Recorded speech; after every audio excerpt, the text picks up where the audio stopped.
So I guess first I'll preface by, I apologize in advance. I probably will swear a little bit. I'm passionate about social media. I love what I do, so that's the first thing. Social media has been amazing to me.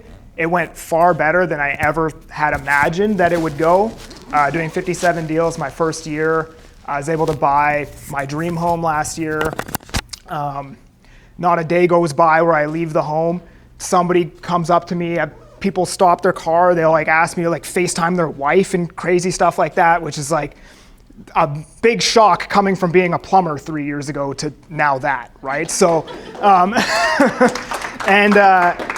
it's gotten me into rooms with people that I never thought that I'd, like being around people that make millions of dollars and like legitimately famous people. I got invited to dinner with the mayor of Surrey. So yeah, I was a plumber. I did that for 9 years.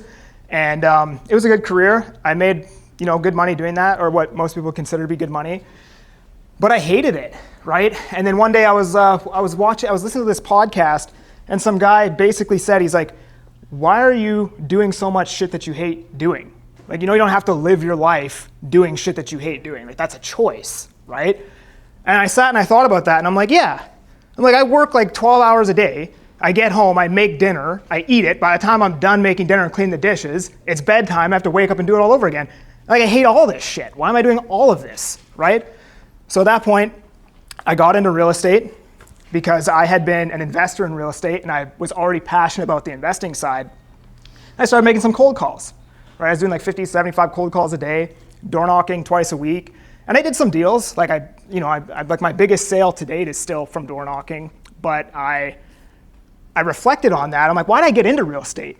I'm like, because I was doing a bunch of shit that I hated doing. I was like, and now I hate doing this. So I like literally just like traded one thing I hated doing for another thing that I equally like probably hate even more, right? So then I started going harder on the social media thing. I was posting 2 TikTok videos a day and nothing was really working. And then one day there was a pre-sale project in Mission. So I went there, I shot a video, and then it got like 15,000 views, booked 7 appointments, walked into the pre-sale center, had 7 people with me, felt like a boss, right? And then ended up closing 4 of those in like an hour. And I was like, yeah. And at that point, I'm like, that was like 4 months of plumbing in an hour. So I was like, holy shit. I was like, this is real, right? I'm gonna do more of this. So then I just doubled down on that, and I started putting out like 3 to 5 TikTok videos a day. I started Instagram. And then I eventually started a YouTube channel. And then by like 6 months in the industry, I was like, we're done with this cold calling thing. This is never happening again. And I was all social media from that point onwards. So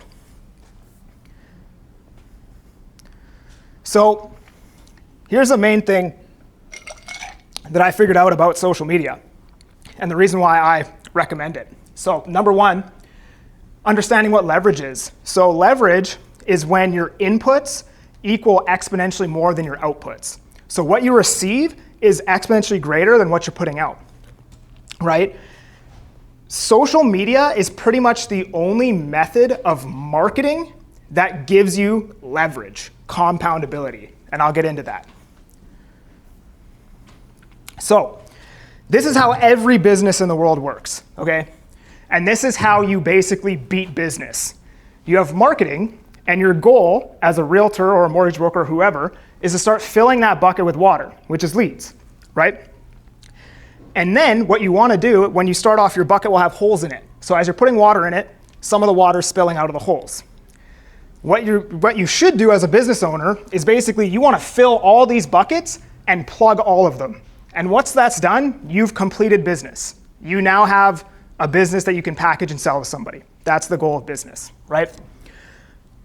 I think every realtor or mortgage broker or business owner should be 100% focused on marketing.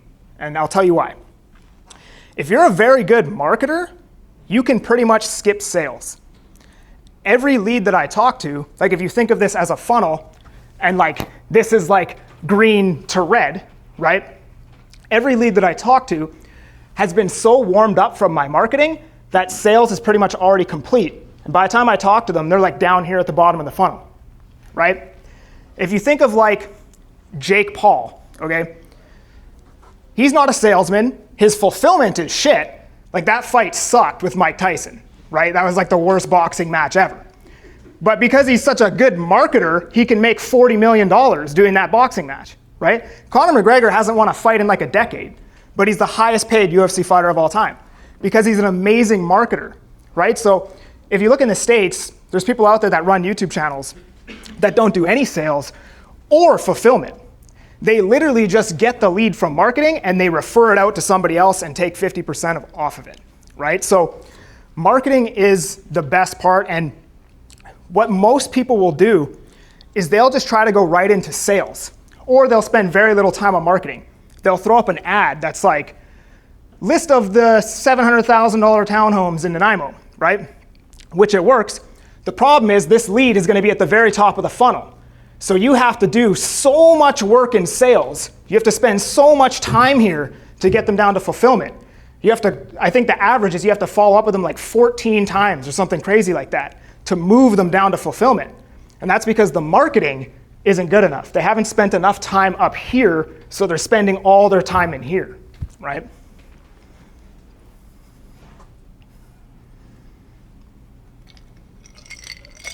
So if we look at compoundability, cold outreach doesn't cost anything. I don't even think we really have it in Canada, except for like door knocking. But I think in the States you can do like cold call, like actual cold calling. But it doesn't cost anything, requires a lot of your time, but you can get a deal right now, right? Is it compoundable? Not really, because next year you're gonna have to sit at your desk and make that same 50 calls to do the business. There's compoundability in fulfillment, because if your fulfillment is really good, then you can basically outsource the marketing to the client, and the client will go and tell all their friends and family about you. But that compoundability from the cold outreach comes from the fulfillment and not the cold outreach itself, because you're gonna have to do that same 50 calls next year, right? If you look at ads, cost is high, time low, speed fast, compoundability no. And in fact, it's actually less compoundable because once you increase your ad spend, it actually becomes less effective. Your cost per lead goes up, right? Ads are actually more effective when you spend less money, but if you want to scale, your cost per lead actually increases. Now, if you run a newsletter, there's compoundability in the newsletter because the more leads that come in from the ads will go into the newsletter. And then if you're good at content marketing, writing a newsletter, there's compoundability in that, right? Content marketing, cost low, time high, takes a lot of time. Speed slow, is it compoundable? Yes. So when I first started posting, I get like 200 views, 300 views, like nothing, right? Now today, for my same output, same amount of time, in fact, I'm way faster at it, but same amount of time today spent, there's not a video I post that doesn't get less than like 10,000 views, 15,000 views across multiple platforms. So my input has like 20x, 30x, whatever that math is. And you don't get that from anything else. Content marketing is the only thing that's going to give you that. It's even more powerful on YouTube.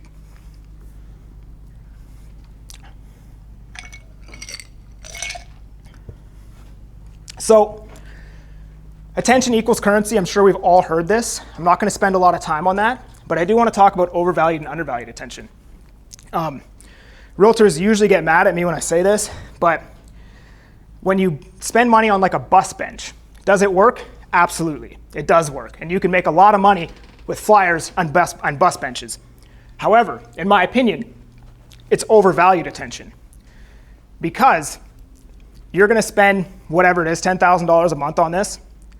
The attention, the driver's looking at the road and the passenger's looking at probably TikTok, right? Like the attention isn't at your ad over top of Highway 1 or whatever highway they have out here, right? Now, if you were to say, shoot a video instead of a flyer or a bus bench ad or any of these things and run ad spend through it, well, whoever sees that video is going to get, thank you. It's going to see your personality. They're going to understand your mannerisms. There's probably going to be something that they can connect with in that video, as opposed to just like your face on a flyer that's likely going to go in the recycling, right? Social media today is still extremely undervalued. It's literally free. I don't think it's going to be free forever. Like if Mark Zuckerberg wanted to charge me $1,000 a month to post on his platform, I'd have to do it, right? Like what choice do I have as a content creator, right? So I don't think it's actually going to be free forever. And if you look at like Netflix, something that's been free forever, now there's ads on Netflix. Or Prime Video, and you have to pay to get the non-ad version of it. And I could see them doing the same thing to Instagram or any of these platforms. And today it's free, right? Supply and demand. So I don't know how this is going to help you, but it's an interesting thought, right? People will say, hey, what time of day should I post? It doesn't actually matter because it's all based on supply and demand. So the reason why I got on TikTok in 2021 is because Gary Vee had been talking about it since 2017. And he said it was extremely easy to get reach. And the reason why it was so easy to get reach is because when TikTok came out, there was a whole bunch of people that went there and started consuming content, but none of the creators wanted to learn the platform and switch over. So you had all these people consuming it and barely anybody creating it. So it was extremely easy to get reach as a content creator. So anytime people ask me, hey, what's the best time of day to post? Well, it doesn't matter, right? Some of my most viral videos are at 11 p.m. at night. Yes, everybody's sleeping, but so are the other content creators. So I have less competition. It works exactly like currency, anything else, it's supply and demand. 4, leverage. 5, hated outbound prospecting.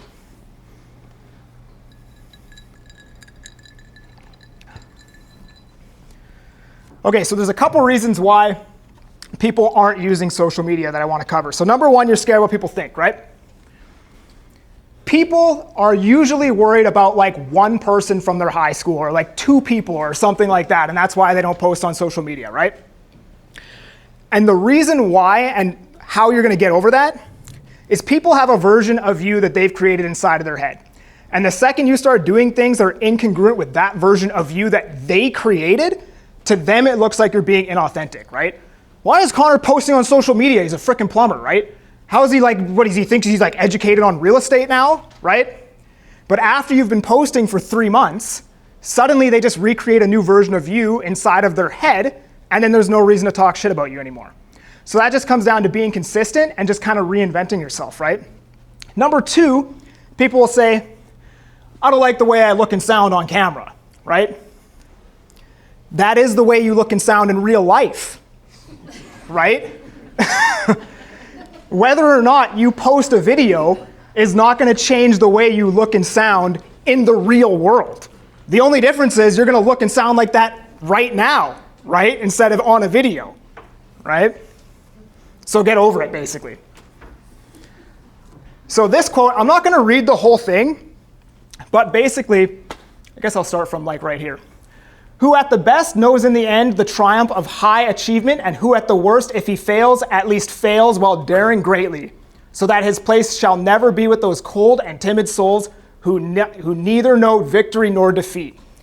The people who are hating on you don't have the balls to do what you're doing, right? They're not posting on social media. It's like me hating on saying LeBron James is a bad basketball player from like the nosebleed section of Staples Center. And I'm 5'10" and not good at basketball. It's completely irrelevant. Like the people who are saying these things or who might say these things about the way you're posting your videos, they're too scared to do it. It's irrelevant. Okay, you don't know what to post? I'll help you with that. So number 1, like Alex was saying, tell a story. These are my most viral videos, is just telling a story. And whenever you tell a story, I guess my advice would be the story and then the lesson. If you tell a story without some type of value for the viewer, it just comes across very self-serving. Like, why do I care what happens in your life, right? So if you ever tell a story, always follow it up with some type of lesson or value for the viewer. Neighborhood videos, Alex touched on this. Just like they work on YouTube, they also work on short form. And in fact, the same content works across all platforms. You just have to curate it for that platform. Each platform's a little bit different, but if a video can go viral on TikTok, that same concept will go viral on YouTube, Facebook, Instagram, and Twitter, everywhere. You just have to curate it for that platform. So a neighborhood video would be like, top 5 reasons to move to Nanaimo, top 3 best areas in Nanaimo, top 3 worst areas, 5 things to avoid before moving to Nanaimo. All these videos. And then you can compare neighborhoods. I don't know any neighborhoods in Nanaimo, but this one versus this one. Why you should move to this one versus that one if you have a family. All these kinds of videos work amazing, especially on YouTube, but even on TikTok, as TikTok gets more SEO based. Like, as an example, if I'm gonna go eat at a restaurant, I don't Google it anymore.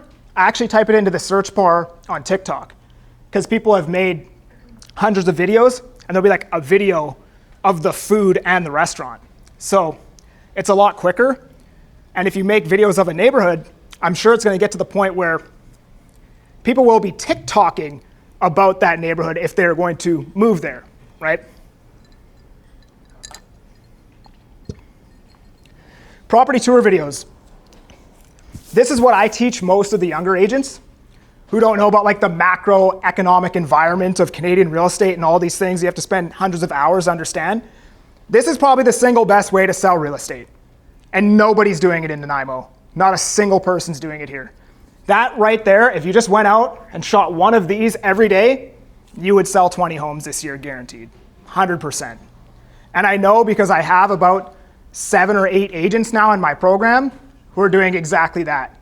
21 years old, 22, 23 years old. I promise you, whoever goes and does this in Nanaimo, easy game. Green screen videos. So I'll do like, news articles are the best. These get by far the most views. News articles are written by copywriters who are paid to get attention. I'm not a copywriter, but if I screenshot their copywriting and then talk about it and give my opinion on it, it will get views because they know how to write a captivating headline. So I'm basically sponging off of their skill, right? I'll also green screen tweets, Instagram posts, pre-sale projects, property, anything really. It just gives the viewer a new visual, right? Market stats, updates, news, regulations, that's pretty simple. Listicle videos, that's like top 3, 5, 7, 9. The reason why I say that, odd numbers work better. I don't know why, psychologically, humans will gravitate towards odd numbers in a listicle video. So much to the point where if I'm making a video on a certain statistic, and let's just say it's 32%, I'll literally change it to 31% accidentally, just because I know 31% will perform a lot better than 32%. Pros and cons. Pros and cons of living in Nanaimo. Pros and cons of this neighborhood in Nanaimo. Top 5 pros and cons, right? And then rip off and duplicate. But this is what I do. If somebody makes a video on something and I like the idea of the video, I just remake it with my opinion on the overall topic. So I won't copy their video and take their idea. Well, I'm gonna take their idea, but I'm not gonna take their opinion of the idea, right? It's gonna be my opinion of their idea. And there's unlimited content. Like I could probably make 15 videos a day if I wanted to. It'd be exhausting, but content is unlimited. Once you understand this and you've put out enough videos, you will train your brain to notice that pretty much, like you could make a piece of content on everything you see on your timeline. Like it's unlimited.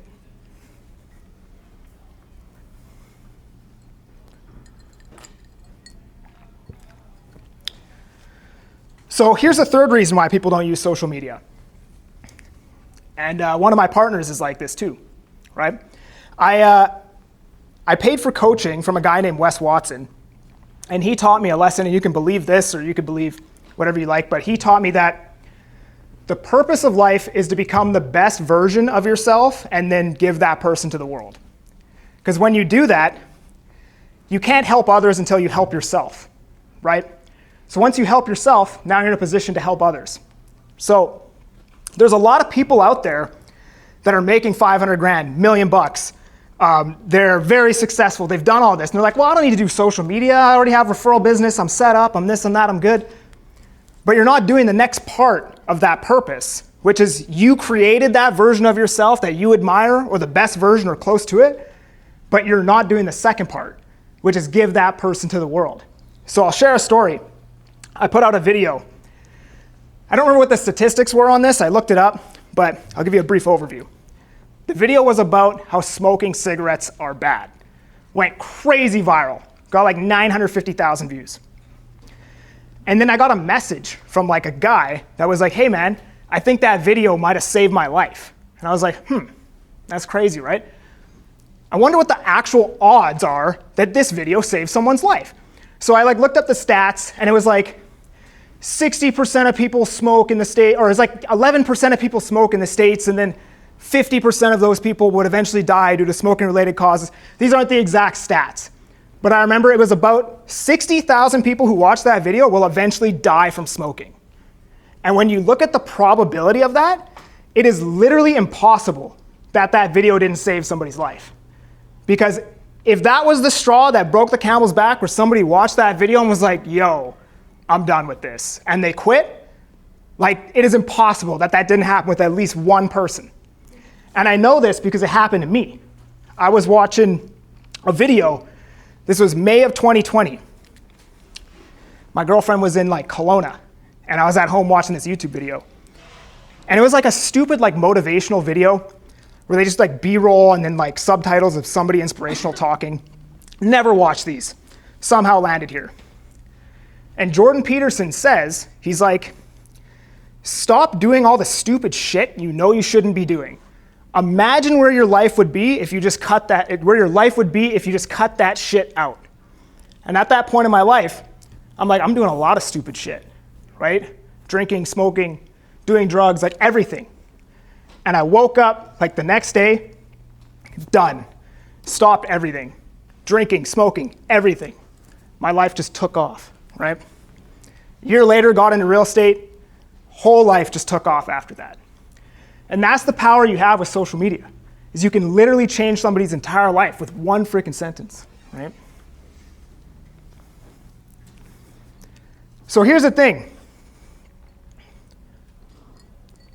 I think every business should have an exit.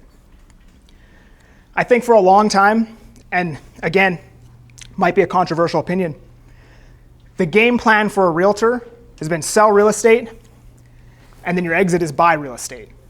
And then eventually you have enough real estate that you have income and wealth and you can retire. Population's declining. Well, birth rates are. They're collapsing for the last 50 years. The average home, at least where I'm at, is like $1.2 million. The cap rates make 0 cents at all, and you need hundreds of thousands of dollars to purchase one. So I don't think buying real estate is a legitimate exit plan anymore. So, again, you can argue that point. Maybe it is for some people. This is my belief, right? So I think the exit plan today is leveraging these digital avenues that we have, like social media, right? Through YouTube, I have brand deals. I sell coaching. I get AdSense. People pay me to advertise certain things. And eventually one day, my brand will probably be so big that people are willing to pay me to do things like this, or shoot videos, or advertise for their stuff, or there's so many different ways you can take it. And why not kill two birds with one stone? Why not build your brand and indirectly sell real estate as you're doing that, and 20 years from now, 15 years from now, whatever it is, you have an exit with your personal brand, right? Just in the last 8 months, my personal brand has allowed me to sell a bunch of coaching programs, attract 85 agents into my network at Real, which pays passive income. All of these things that I wouldn't have been able to do had I gone the conventional route of selling real estate. So that's the way I look at that. Now, in conventional marketing, people will teach you should have an avatar and then shove all of your marketing into this one box to attract the avatar. And I actually think that you are the avatar. Everything you talk about attracts the person who is most like you, making you the avatar, because you're going to attract people who are like you. So if you just put out content about the things that you like and share your opinions and your ideas, you will attract that person, right? Now, to add to that, here's a very good framework for content that I think will help everybody out. Any piece of content that you put out, every single one, should be information, your opinion on the information. So as an example, when the Bank of Canada cuts rates, every realtor posts an article on their story. The proper way to make that post is to add your opinion. Bank of Canada cut rates, that means that I think likely next week this is probably going to blah, blah, blah, blah, blah. Even if you're wrong, it doesn't matter. At least you have an opinion, and people who align with that opinion will like you for having the same opinion as them, right? If it's a piece of content where you can't have your opinion, then it should be entertaining. And if it doesn't have your opinion and it's not entertaining, it's probably not a viable piece of content, right?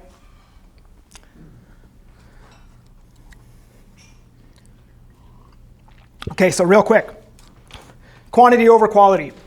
You have no idea what quality is until you've done enough quantity. So focus on quantity, more content, right? Be consistent, that is the most important thing.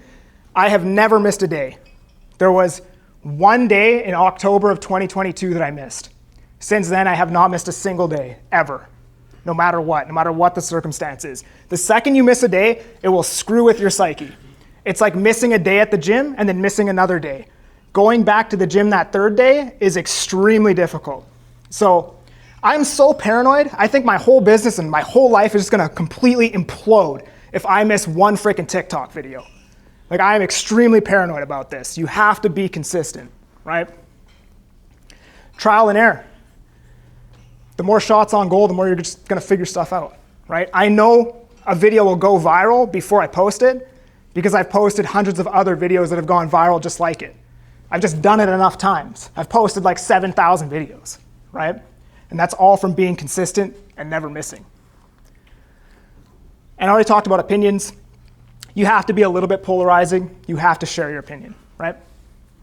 And then 6, how often to post? Minimum once a day. If you just did one post a day, you would see the results within 90 days, right?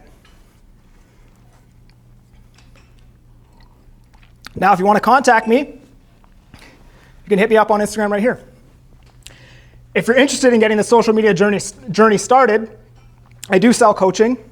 Otherwise, if you wanted a free route and you're not happy where you're at, you could just come partner with us at Real. So appreciate it, guys. Thanks, Connor. That Of course. Any questions? Hey? Oh, sorry. Can you share about your coaching program? Like, what does that look like in detail? In detail, what can I say? Like, where does it take people from and to, like, what are the kind of supports you get? In 90 days, you won't have to do outbound prospecting ever again, is basically the basis of it, right? So I work with you to basically find out which is the best route for you, whether it's YouTube, short form, or a mix of both, whether it's educational content, neighborhood content, or property tours. We decide that route, I hold you accountable, and we get her did. And I show you how to make the content too, right? Basically. When you mentioned that you post once a day, like at least once a day, at what platforms are you using? Are you moving your platforms around? Is it Instagram and then TikTok or Facebook, or are you consistent on one platform? Yeah, good question. I post on TikTok, and then I repost the TikTok to Instagram, and my Instagram's linked to Facebook. So that one post goes on 3 platforms. Business Facebook or personal? I think it's linked to my business one, but like I don't get any views there. I just have it like linked just for whatever, right? I really appreciate your story because I'm kind of in the same place. Thank you. Now. I'm a house painter and I want to get out of it. I hate it. I love it. It's like the same place. I just got offered an office position in a real estate agent. I'm really excited and I'm just encouraged to hear your story. I want to ask, what changed? You said like, you were like 4 months or something like that. You said like there was nothing happening. What did you do different at that point that shifted? Do you think there was something you did, something different? I think once I had proof of concept that I actually sold, because in 2021, nobody had sold a house on TikTok. Like I didn't know anybody. Everybody thought it was a joke. Everyone thought it was a dancing app for 17-year-olds. I told my business partner, literally, he was like, we sat down for a business planning session. He's like, what are you gonna do to get business? And I'm like, I'm gonna get famous on TikTok. And he laughed in my face, right? And I'm like, no, dude, I'm like dead serious right now, right? But I didn't have the proof of concept until I sold that house, or those 4 units. And I was like, okay, it works. then my intent around it completely changed. And I was like, now I know it works, I'm gonna do more of it, I'm gonna be more intentful about what I'm doing, right? One more question. Where do you think TikTok is going to go? There's always controversy if it's going to disappear or it's going to be bought out. Do you have any ideas on that? I don't think it will. And even if it does, I'm not worried because it's all supply and demand. So let's just say TikTok goes away, all that attention will go back to Instagram, or it'll go from TikTok to Instagram to YouTube. Like that attention will just get redistributed, right? Any age demographics of the people coming onto your sites? All different ages, right? I've had clients that are in their 70s off of TikTok. I've had a 19-year-old where their parents are giving them a 10% deposit for a pre-sale. Man, I've had clients that could spend $40 million. I never sold them anything because I don't do development, but I've had people reach out being like, I've got 40 million bucks to spend, what should I buy? Off of TikTok, right? So. You've got seniors, mature people. Yes. Who are on the TikTok and stuff, because I'm not, and I've just never sort of relished into that realm. But are there people who are actually using it the age brackets? Totally. Plus. Yeah, 100%. Absolutely. So this just does. Yeah. It's an interesting idea. It's surprising, but they're out there, right? Like don't get me wrong, it's not the bulk of it's probably like 10% of my views are 65 plus, but they're out there, right? Can you tell? Is there any sort of feedback from the sites that says this is the age group of people Yeah. who looked at this video? It tells you all of that. What is it? Huh? Yeah, everything.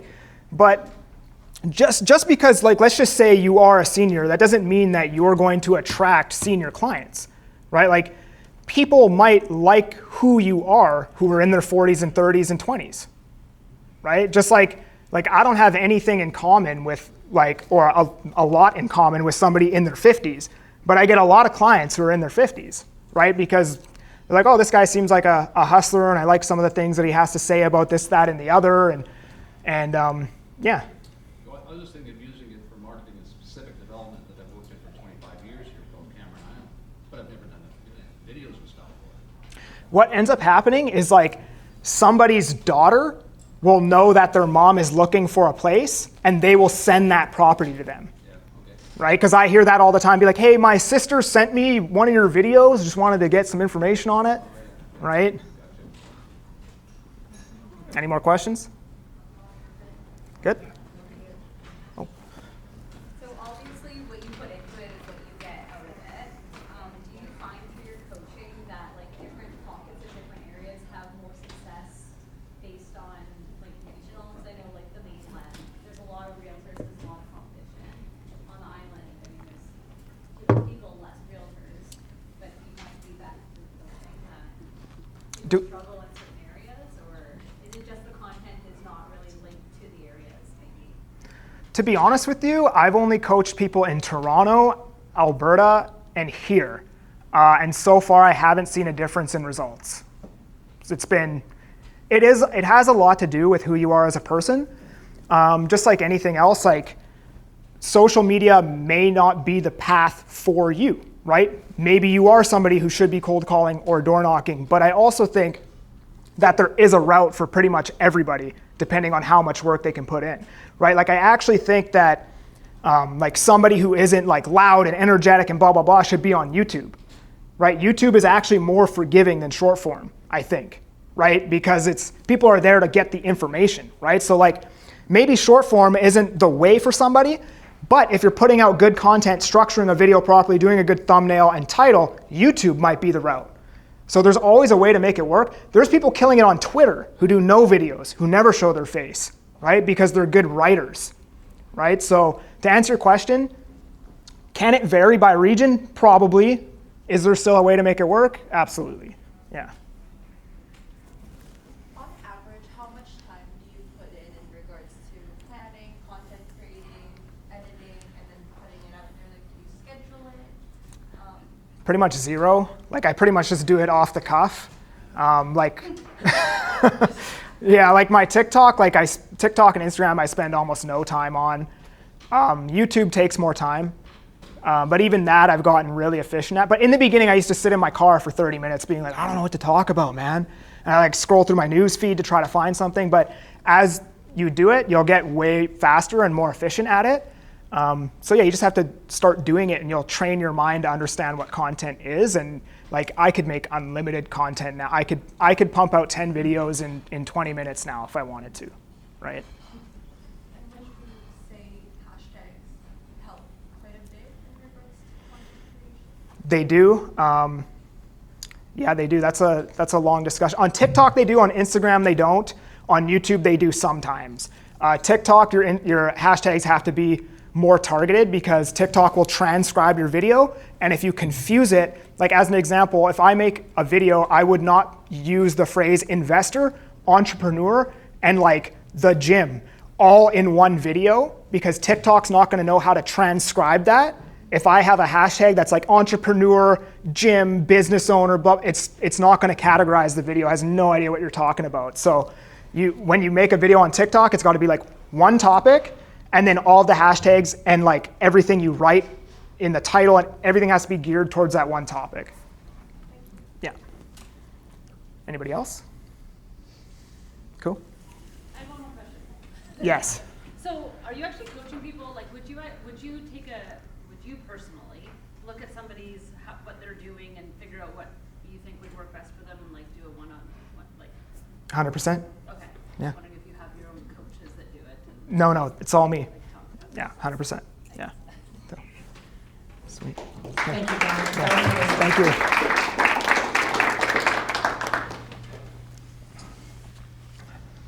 That was, I had like 7 million questions.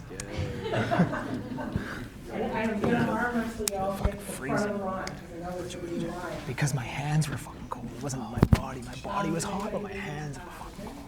Stop. Yeah. Next presentation.